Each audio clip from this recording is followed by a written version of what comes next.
Thank you very much, Derek, for going through the seven seals and giving a brief summary of each one according to what David Koresh taught. I understand there's a lot more, There's, there's greater depth there, but if you could please just go through 1 through 7 and briefly state what is the main message of each one. That will help those of us who are studying the seven seals. And then lastly, I'd like to ask you to talk about the seventh of the seven seals a little bit more, please. right. The first seal obviously is an invitation to the marriage of the Lamb. That's what that is, because that's what he says he's riding, forth conquering to conquer, right, with truth. Parable could be of it is, I think it's Matthew 22. And Jesus answered and spake unto them again by parables. The kingdom of heaven is like unto a certain king, right? That's the father which made a marriage for his son, the anointed Christ, Koresh, and sent forth his servants to call them that were bidden to the wedding, and they would not come. So the ones that were bidden are the pastors and the leaders of the church. Again, he sent forth other servants, saying, tell them which are bidden, behold, I prepared my dinner, and my oxen and my fatling are killed, and all things are ready. Come unto the marriage. But they made light of it, meaning to them it was of no concern. It wasn't of really any importance to them, and went their ways, one to his farm, another to his merchandise. And the remnant took the servants and entreated them spitefully and slew them. But when the king, that's the father, heard thereof, he was wrath, and sent forth his armies, that's the 200 million, and destroyed those murderers and burned their city. So when it says burns their city, it's referring to the fall of Babylon. That's in Daniel 12, verse 1, 6th seal. Revelation 18, 19. And also John chapter 8, verse 44. When the king heard thereof, he was wrath, and sent forth his armies, and destroyed those murderers, and burned their city. Then said he unto his servants, that's 144,000, the wedding is ready, but they which were bidden were not worthy. That's Matthew 10. Go ye therefore into the highways, and as many as ye find, bid to the marriage. So those servants went into the highways and gathered together as many as they found, both bad and good, that would be sinners. And the wedding was furnished with guests. As we go Revelation 19 there, verses 7, 8, and 9. And when the king came in to see the guests, he saw there a man which had not a wedding garment. And he saith unto him, Friend, how camest thou hither, and not having a wedding garment? And he was speechless. So those without the wedding garment, Catherine, are those that were indifferent to truth. Those are the ones that were indifferent to truth. So they only believe like first, second, and third angel's message, but they didn't continue in truth. So they were indifferent to truth. So in other words, they choose not to believe or what the prophets have spoken. Joel 2 verses 1 to 11. So they were indifferent. Then said the king to his servants, bind him hand and foot, and take him away, and cast him into outer darkness. There shall be weeping and gnashing of teeth. So these people that are indifferent are going to see what they're going to miss out of, the kingdom. That's why they're weeping and gnashing their teeth. For many are called, but few are chosen. As like I said, so And the reason why many are called and few are chosen, because they don't choose to believe on what the prophets have spoken. Only a few believe. Then went the Pharisees and took counsel that they might entangle him in his talk. Right. So, in other words, the ones that are chosen, God is saying, you have not chosen me, but I've chosen you. But you can choose to be chosen. So that's a sort of short summary again on this parable. Okay. So this parable that you just discussed, this relates to the seal number 1. Is that correct? That's right. Okay. So because like I said, judgment starts at the house of God, and the invitation was to the church first, and the leaders, and they rejected it because they thought it was trivial, it wasn't important to them. So in that sense, they've not progressed in the truth. So that's why they were indifferent. So David would say you've got those that believe, those that don't believe, and those that are indifferent. So you've got 3 classes of people there. So remember when God says, I wish that you were hot or cold, but because you are lukewarm, I'll spew you out of my mouth. So, God would have you on fire or cold, but indifferent. David said that's worse than those that don't believe because they're indifferent. So God said he's going to spew them out of his mouth.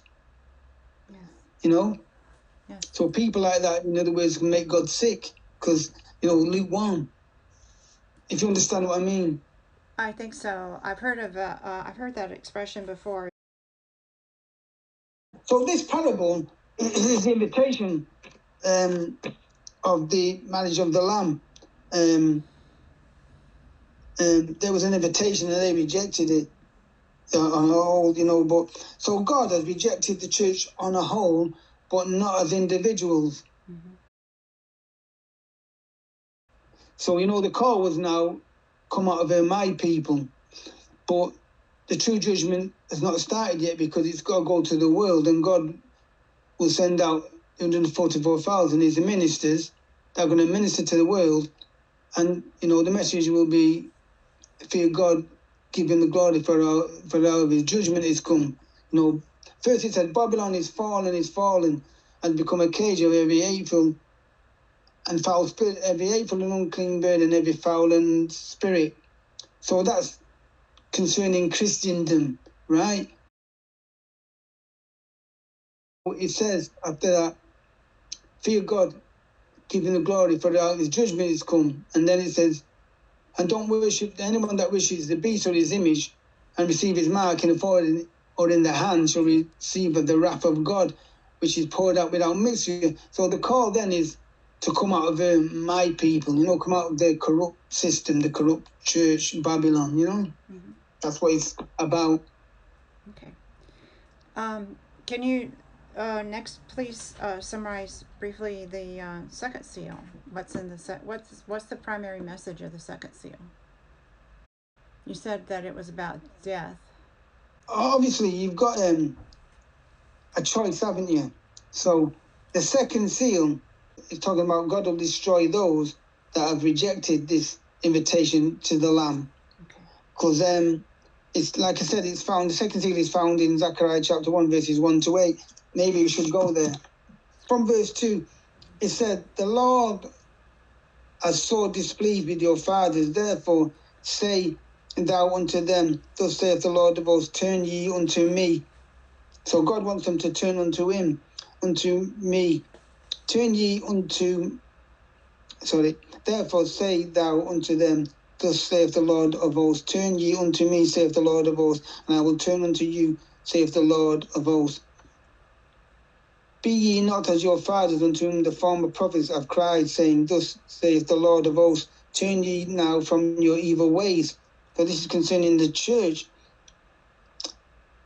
But they did not hear nor hearken unto me, saith the Lord of hosts. So everything in the Bible, in prophecy, is reserved for the future a future prophet, a future fulfillment, if you get what I mean. Mm-hmm. Your fathers, verse 5, your fathers, where are they? And your prophets, do they live forever? But my words and my statutes, which I command my servants, the prophets, did they not take hold of your fathers? And they returned and said, like as the Lord of hosts ought to do unto us according to our ways, according to our doings, so hath he dealt with us. Upon the 4th and 20th day of the 7th month, which is the month of Sabbath, in the 2nd year of Darius, came the word of the Lord unto Zechariah the son of Berechiah, the son of Iddu, the prophet, saying, I saw by night, and behold, a man riding upon a red horse. And he stood among the myrtle trees that were in the bottom, and behind him were red horses, speckled and white. So that's to do with it. The myrtle trees represent God's messengers. Okay, so the myrtle trees represent God's messengers, and the man riding upon a red horse, is that David Koresh? Right. Yeah. So God's wanted them to turn to God, because if they reject this invitation to the marriage of the Lamb, like it said, God is makes war with mankind and kills all those that do not have the seal, and those that have rejected the message of the 7 seals, and that's Ezekiel 9, and that's Revelation 6 verse 2. So Ezekiel 9 talks about, he'll go through Jerusalem with a slaughter weapon in his hand.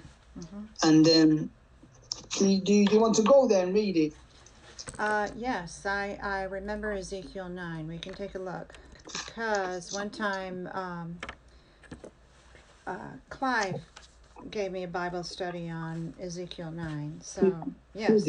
Yeah, long time ago. Was it in depth, or was it? It was pretty in depth. Unfortunately, I didn't record it at that time. I was taking notes. But this is the slaughter of those at the who did not accept the message. Is that correct? Or that's right. Did not accept the invitation to come to the feast. Okay. That's right. That's right. What they've done is they've set up a post by God's post, and they've set up a system by God's system. So those they're drunken with they're drunken, but not with wine. They're drunken with error. These leaders, right, are leading their flock to death, because they are drunken with error and leading their flock to death because they're teaching false doctrine. There's something about that. Go on. So that's the ministers, Christian ministers and priests are leading their flock to death. So Ezekiel chapter 8 is applicable to the SDA church that have had great light and rejected that light. Okay, but in Ezekiel 9, does that only apply to the members of the Seventh-day Adventist Church, or does that apply to all members of churches? This is Catherine Wessinger. We're back. My Wi-Fi went off, so we've got that fixed now.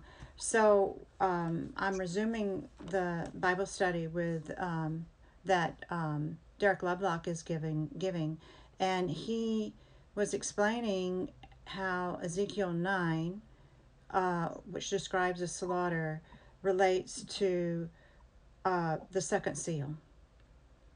And I think my question was, Derek, was that so the slaughter in Ezekiel 9 only applies to the members of the Seventh-day Adventist Church who is that the house correct? of God, yeah. Judgment starts at the house of God. The house of God. Okay. Yeah. Do you have anything else you want to add? Yeah, judgment starts at the house of God, right? Okay. So this slaughter weapon in his hand, right? And it's a truth. So the truth can either save or destroy it in the church. And then, this is during the 6th seal, and then after that, the executive judgment of the world with that same Ezekiel 9. He goes to the world then. It starts with the church, And the other 44,000, the one that cry inside at the mark, they're sealed, and they take this message to the world, the executive judgment. So at the opening of the eighth seal, Christ comes back to earth to execute Ezekiel 9. That's the executive judgment. I'm sorry, I meant to say chapter 8, the seventh seal. That's when Christ, that's when it said the silence in heaven for the space of half an hour. That's when Christ comes back to execute Ezekiel 9. Okay. And all those that have rejected it. But it's not the end of the world. Mm-hmm. It's just a judgment of those people. Okay. Okay, thank you for clarifying that. And do you want to say something, give a brief summary of the third seal, please? Do you, would you like me just to mention a bit briefly in Zechariah 11, which is the same thing?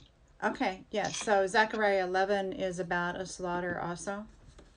The same thing, because, like I said, they're all talking about the same thing. Zechariah 11 is talking about the same thing, church. So it says here in chapter 11 of Zechariah, it said, open the doors of Lebanon, that the fire may devour thy cedars. So it's owl, it says the owl fir tree, for the cedar is fallen because the mighty are spoiled. Howl, O ye oaks of Bashan. It represents the leaders, for the forest of the vintage is come down. So these oaks of Bashan and these fir trees represent leaders in the church, religious people. So God's telling them to howl, right? Because your cedar is fallen. You know, the might and the spoil. It says verse 3. It said verse 3, there is a voice of howling of the shepherds, so those are the religious leaders, for their glory is spoiled, and a voice of the roaring of a young lions, for the pride of Judah is spoiled. So it says here, if the shepherds are slaughtered, so will the flock. So it goes here. Okay, excuse me, and it says the pride of Jordan is spoiled, right? That's right, yes. Okay. So it says, thus, verse 4, thus saith the Lord God, feed the flock of the slaughter, right? What does that mean? Feed the flock of the slaughter. Mm-hmm. So verse 5 will explain it, the flock of the slaughter.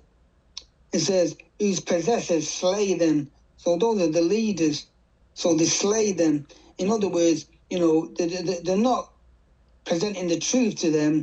So they're slaying them because, like I said before, they're leading their flock to death because they're not preaching the truth. So it says, so God's going to feed the flock of the slaughter that are to be slaughtered. It said, whose possessors slay them and hold themselves not guilty. These are the leaders, religious leaders. And they sell them and say, blessed be the Lord, for I am rich. And their own shepherds pity them not. So that's the same as Revelation 3, verse 17. It's the same as, the Laodicea, where it says, they're rich and increased with good and in need of nothing. And God said, don't you know, you're miserable, poor, blind, and wretched. Right, that's what that represents too. It said, for I will no more pity the inhabitants of the land, saith the Lord, but lo, I will deliver the men, every one, to his neighbour's hand, and into the hand of the king, and they shall smite the land, and out of their hand I will deliver them. And it says, I will not deliver them. Oh, sorry, I will not deliver them, sorry. Okay. Okay. For I will no more pity the inhabitants of the land. That's the same as Ezekiel 33. Okay. Saith the Lord, but lo, I will deliver the men, every one, to his neighbour's hand, and into the hand of the king, and they will smite the land, and out of their hand I will not deliver them. and I will feed the flock of the slaughter, even you, O port of the flock. And I took unto me 2 staves, and one called beauty, and the other called bands. That's to do with the seals.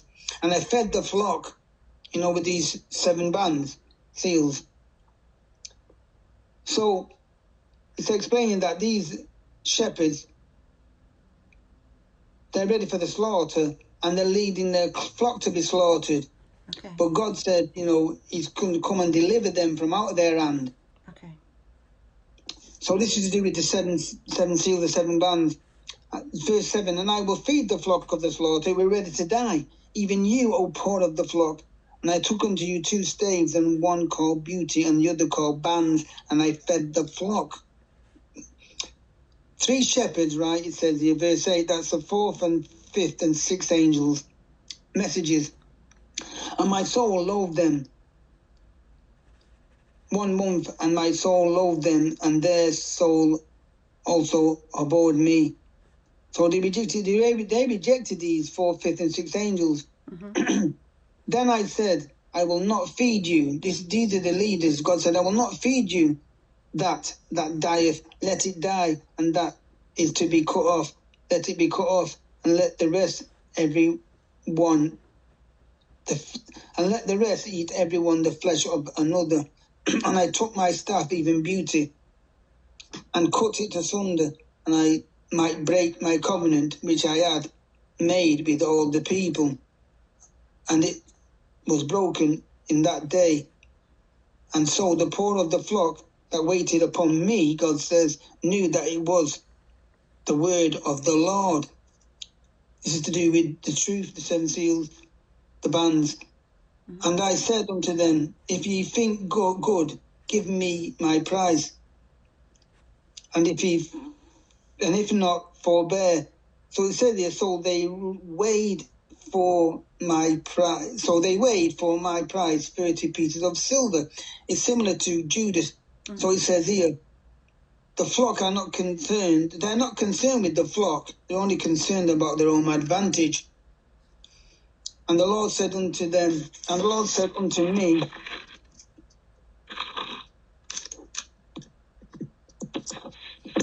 and the Lord said unto me, cast it unto the potter, a goodly price that was priced at of them. And I took 30 pieces of silver and cast them to the potter in the house of the Lord.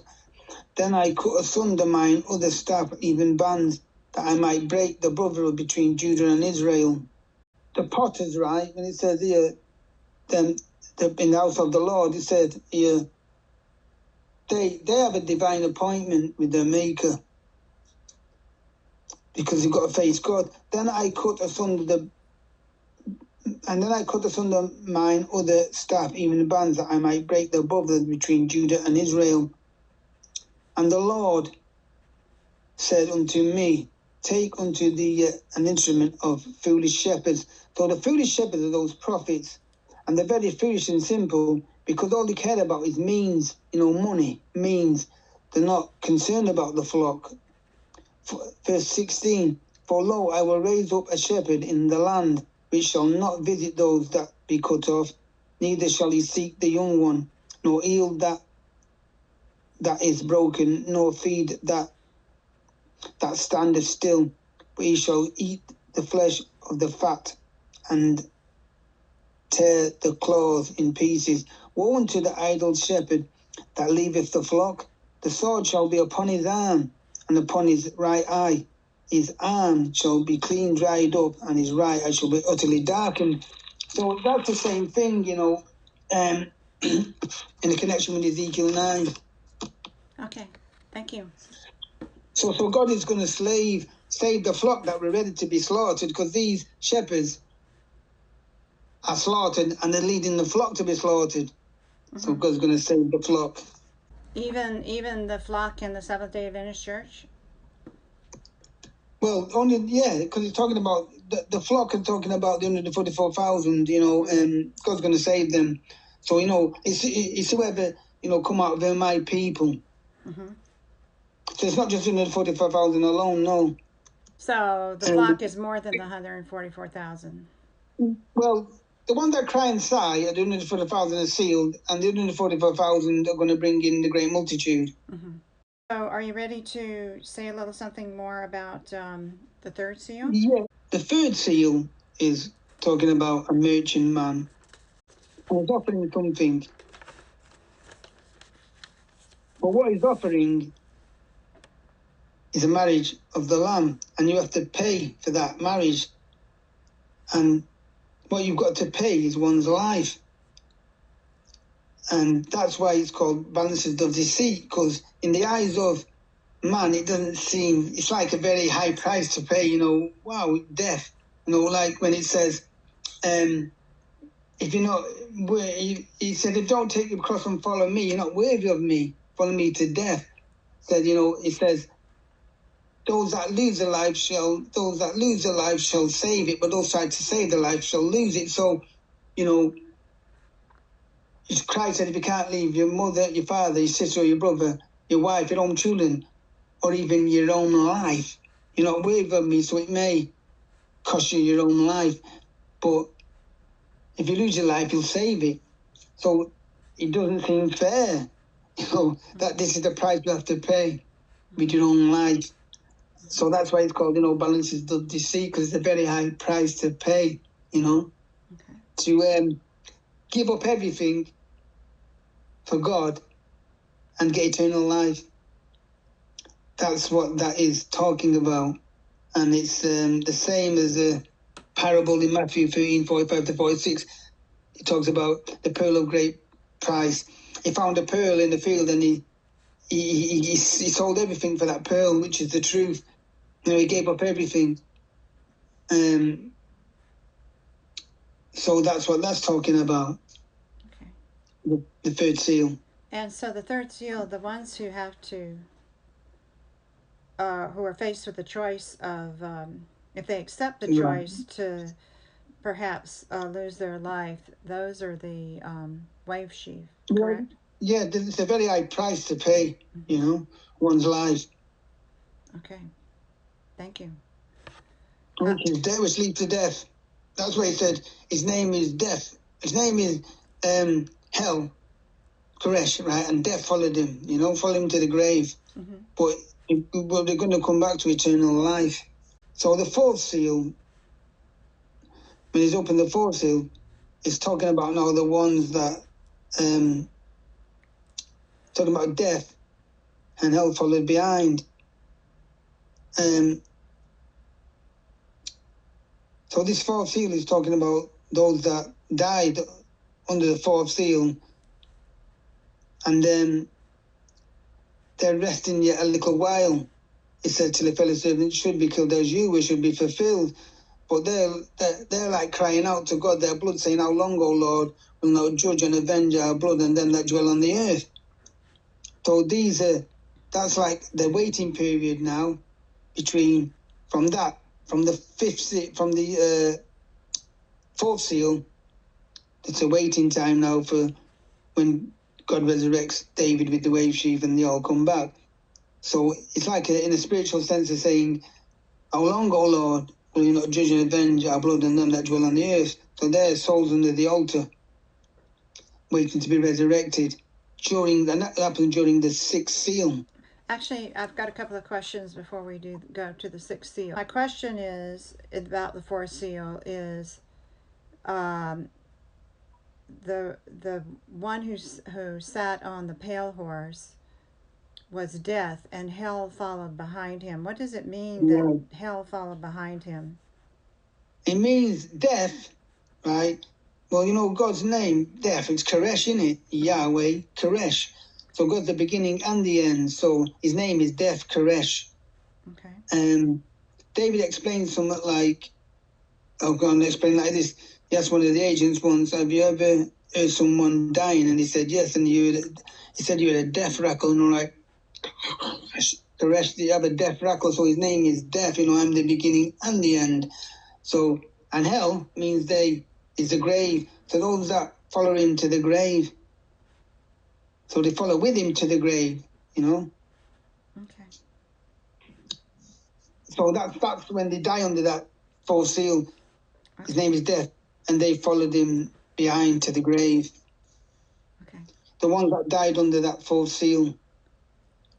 All right. Thank you. Okay. So what about the fifth seal then? And white robes were given to every one of them. So if they got white robes, they must be cleansed, they must be saved.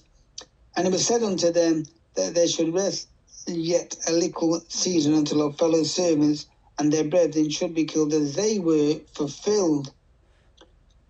So the fellow servants, I believe the fellow servants is talking about 144,000 because they don't die.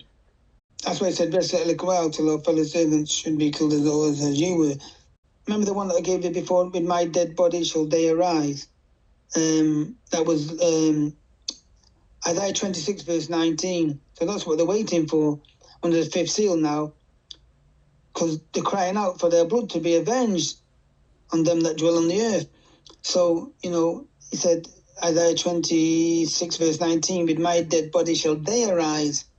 So that's what they're waiting for, and their blood to be avenged.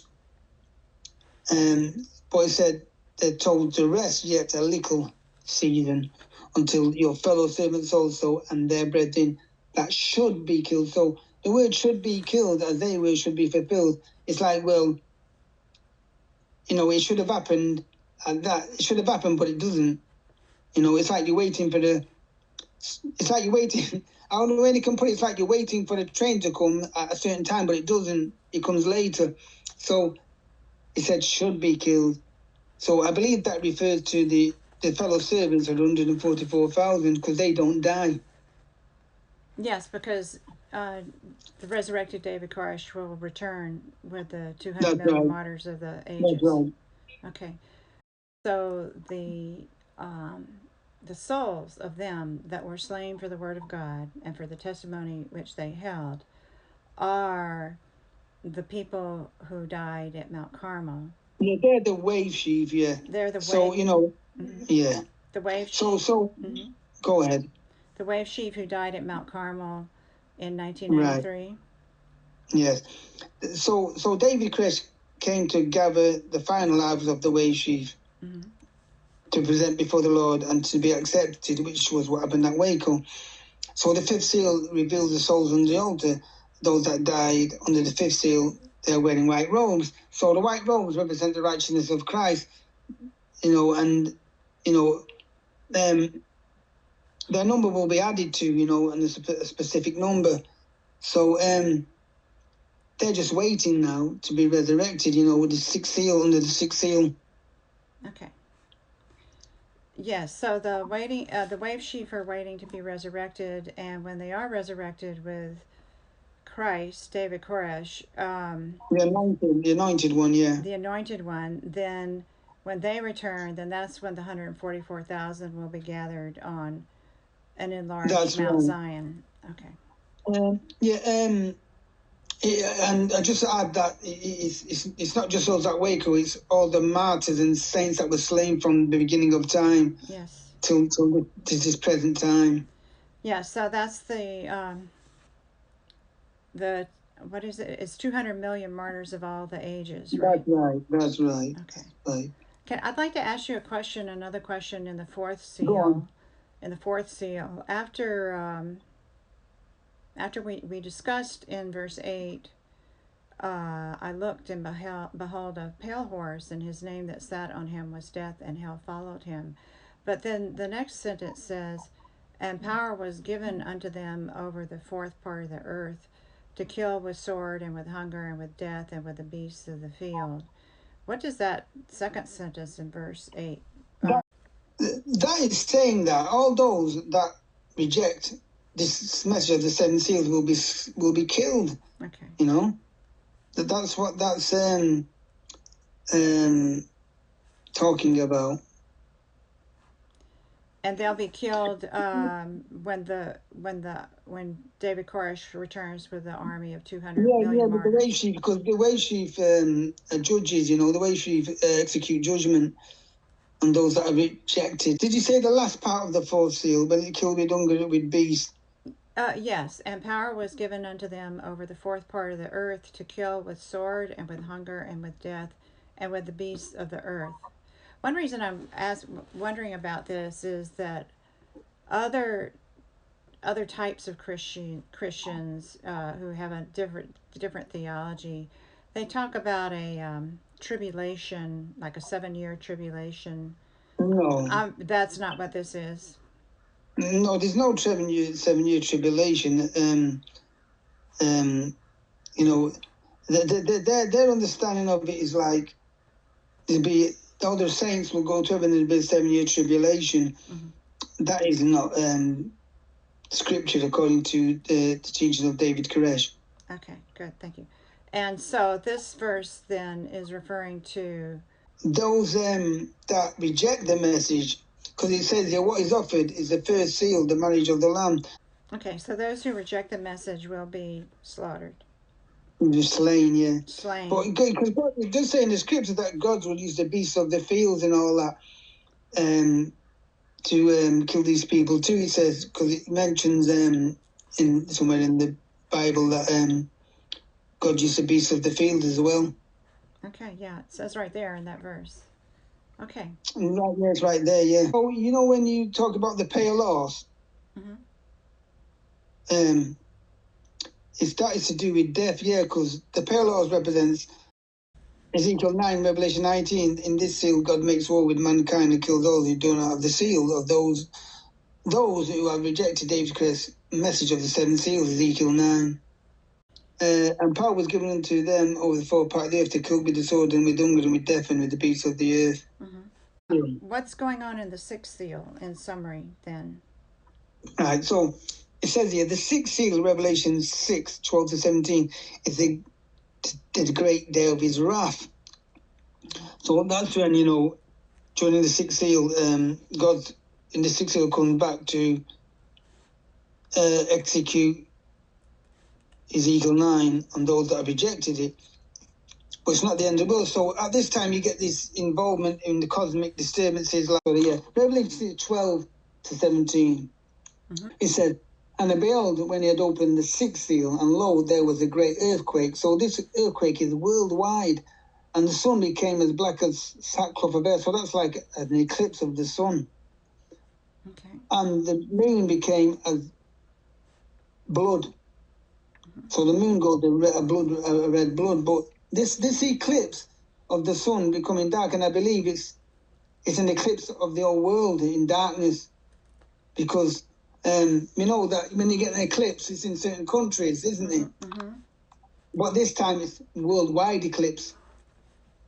So the earth is darkened, the whole of the earth. So verse 12, and I beheld when he had opened the 6th seal, and lo, there was a great earthquake, and the sun became as black as sackcloth of air, and the moon became as blood. So these are some of the cosmic things that are going to happen during the 6th seal. And it's going to be noticed worldwide, and the stars of heaven fell onto the earth like meteorites, even as a fig tree casteth the untimely figs when it is shaken by a wind. So that wind is to do with the whirlwind, the 200 million, because it's the whirlwind. And the heaven departed as a scroll, as when it's rolled together. So the heavens are departed, and all you can see, when the heavens depart, you just see, outer space. Because the Earth's atmosphere is rolled up, it disappears, it's rolled together. As the prophet said, it's departed as a scroll is rolled together. Mm-hmm. It just disappears, the Earth's atmosphere. And every mountain and island removed out of its place, that's an earthquake. And the kings of the earth, and the great men, and the rich men, and the chief captains, and the mighty men, and every bondman, and every free man hid himself in the dens and in the rocks of the mountains, and said to the mountains and the rocks, fall on us, and hide us from the face of him that sitteth upon the throne, from the wrath of the Lamb. For the day of his wrath is come, and you shall be able to stand. So the ones that stand in that day are the 144,000. They stand before God because they have the seal, have the scrolls learned to them, and they stand and they take this message to the world. So these men went into the mountains and rocks. These are these armies that are in Jerusalem. Because God said, and those that are left of the nations that, attack Jerusalem, surrounded Jerusalem, God gives them an opportunity to accept the truth, the seals. So the only ones that stand in that day are 144,000, because it said his feet shall stand in that day on the Mount of Olives. So it's not really Christ's literal feet. His feet are the 144,000, his ministers that take the message to the world. Yeah, be lifted up and become a great valley and be lifted up. Yes. Remember, David Koresh went there to actually see it, and he's thinking, how can 144,000 fit on this? But it's going to be flattened like a plane and be lifted up and become a great mountain. Yes, flattened like a plane, and it will be lifted up. And where is that found in the Bible? I know it's someplace. Zechariah 14. Zechariah 14. If you want to go there. Okay. I went to Mount Zion, Did you? And I stood there where. There must have been something to make you think one day it's going to be lifted up, eh? Yeah, yeah. Whereabouts in part of Israel is Zion? This mountain, where you went. Where is it? Whereabouts in Israel? It's just outside the. The old, what they call the old city has a wall around it, and so Mount Zion is actually just a rocky area, not very tall, and it's just outside the old city wall, and there isn't kind of an open field there. There are other buildings there, but there is an open field, and I was told by Dr. James Tabor that's where David Koresh stood and wondered how 144,000 could be gathered there. So, okay, so Zechariah 14, I've got that.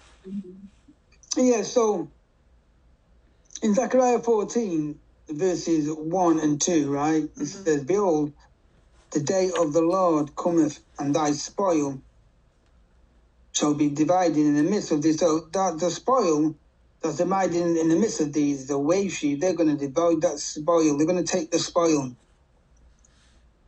Because it said, for I will gather all nations against Jerusalem to battle, taken, and the houses rifled, and the women ravished, raped, and the half of the city shall go forth into captivity, and the residue of the people shall not be cut off from the city.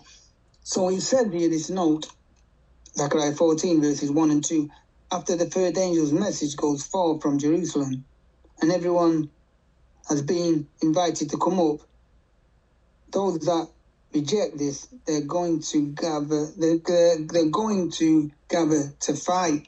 So they're going to fight to try and take this mountain. He says, then shall the Lord go forth and fight against those nations, verse 3, as when he fought in the day of battle. And his feet, that represents 144,000, and his feet shall stand in that day upon the Mount of Olives. So it's not his literal feet, his feet are the 144,000, is before, sorry? Yeah, it says it stand on the Mount of Olives. I thought it was the Mount Zion. Okay, Mount of Olives. Okay. Yeah, it's still the Mount Zion. It becomes Mount Zion, and it's a Mount of Olives. Yeah, but it becomes Mount Zion in that day. Verse 4, and his feet shall stand in that day upon the Mount of Olives, because it's a Mount of Olives that splits and lifted up, and it becomes Mount Zion. Okay. God's kingdom, Zion. And his feet are not Christ's literal feet. The feet of 144,000 shall stand in that day upon the Mount of Olives, which is before Jerusalem on the east, and the mountain of Olives shall cleave in the midst thereof.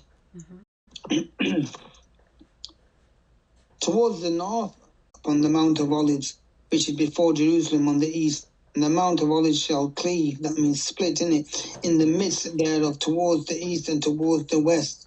And there shall be a very great valley, and half of the mountain shall be removed towards the north, and half towards the south. and ye shall flee to the valley of the mountains, for the valley of the mountains shall reach unto, I think it's Azel, yea, ye shall flee like ye fled from before the earthquake in the days of Uzziah, king of Judah. And the Lord my God shall come, and all his saints with thee. That's God's army. And it shall come to pass in that day that the light shall not be clear nor dark, but it shall be one day which shall be known unto the Lord, not day nor night, but it shall come to pass that at the evening time it shall be light. That's the only light that in that darkened world, when that happens, is the wave sheaf, when they all come back with Koresh, that's the light.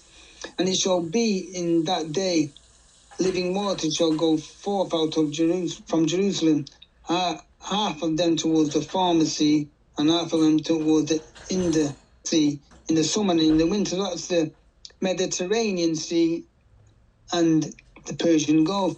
And the Lord shall be king over all the earth in that day. Shall there be one Lord, and his name one, Koresh. And all the land shall be turned as a plain from Geba to Rimmon, south of Jerusalem, and it shall be lifted up and inhabited in her place. That's a mountain. From Benjamin's gate to the place of the first gate, unto the corner gate, and from the tower of Hananiel, I think it is, unto the king's winepress. And men shall dwell in it. That's the mountain. And there shall be no more utter destruction, but Jerusalem shall be safely inhabited.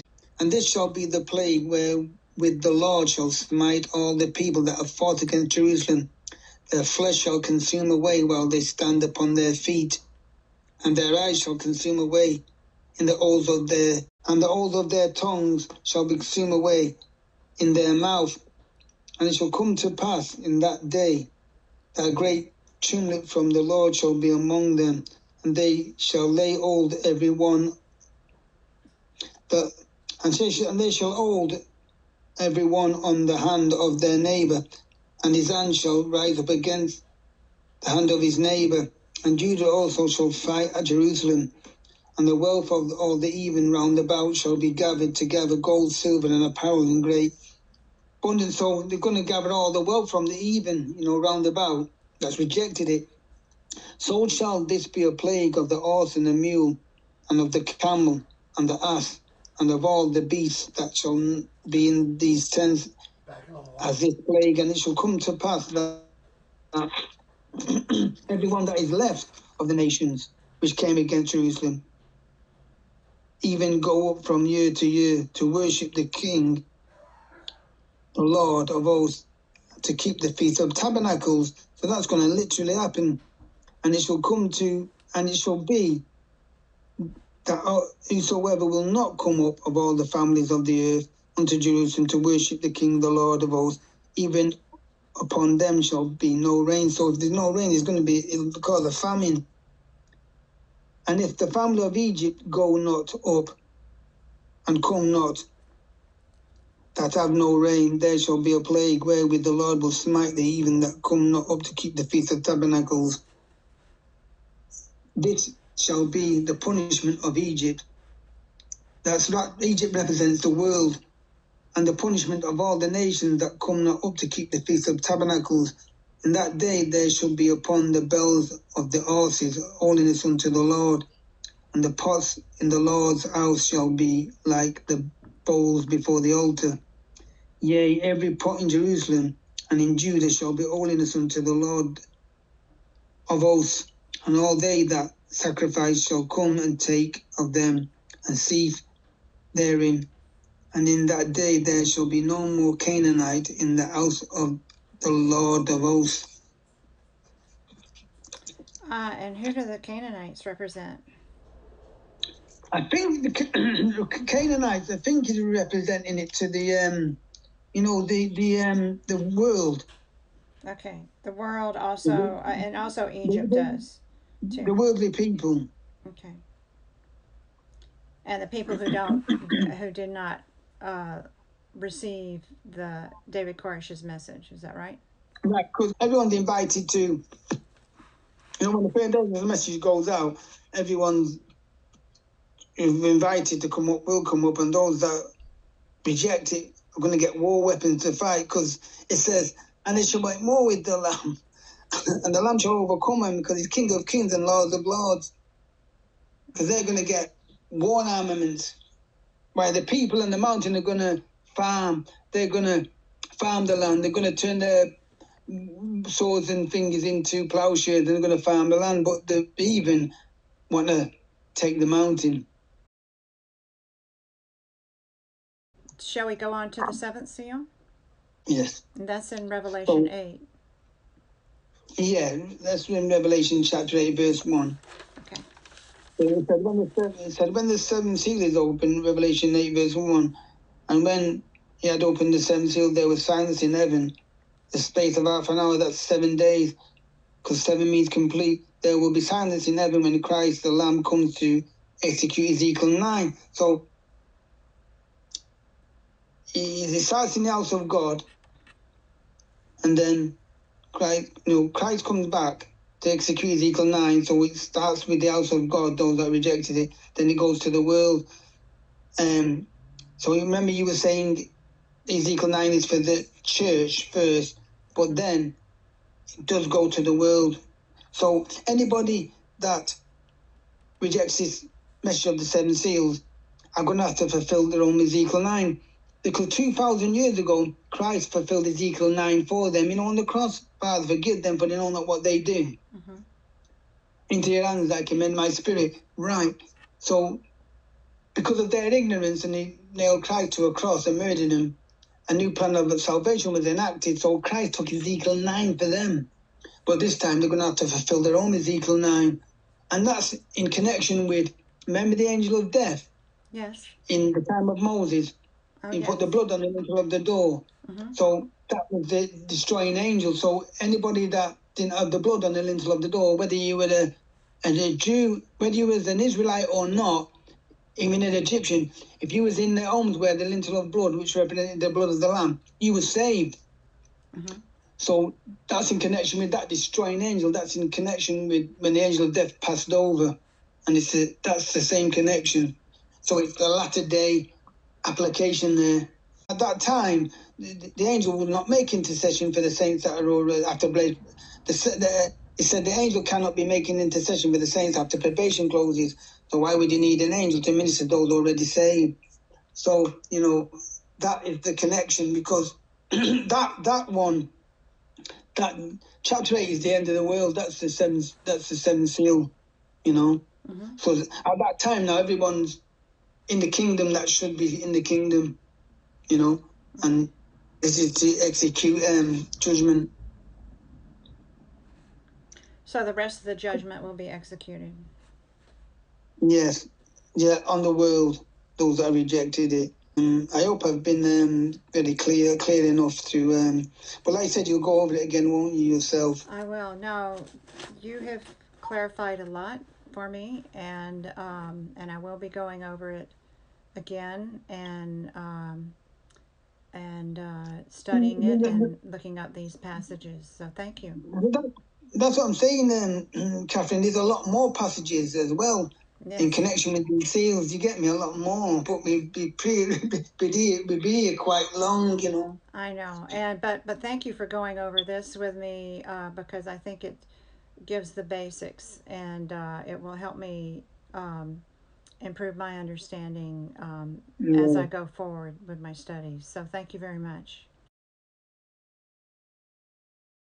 A lot of the churches have got an idea about Christ's second coming and about their own understanding of the judgment and that, but it's not accurate. Mm-hmm. They got bits, but it's not accurate. It's not like the full-blown picture, if you understand what I mean. Okay.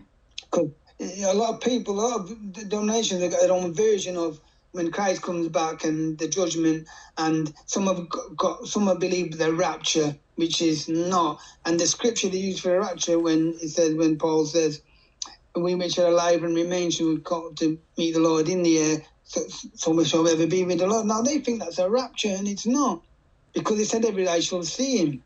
Mm-hmm. So if it was a rapture and you just raptured away in your car or wherever you are, what about the mountain then? They don't mention about going up to the mountain, did they? Because they don't know anything about it. Mm-hmm. So if there's a rapture, why would there be a mountain? Yes. Because all nations will flow onto it. Mm-hmm. And they say it's a rapture. So it's not scriptural. They've got bits and pieces, but not the full-blown picture.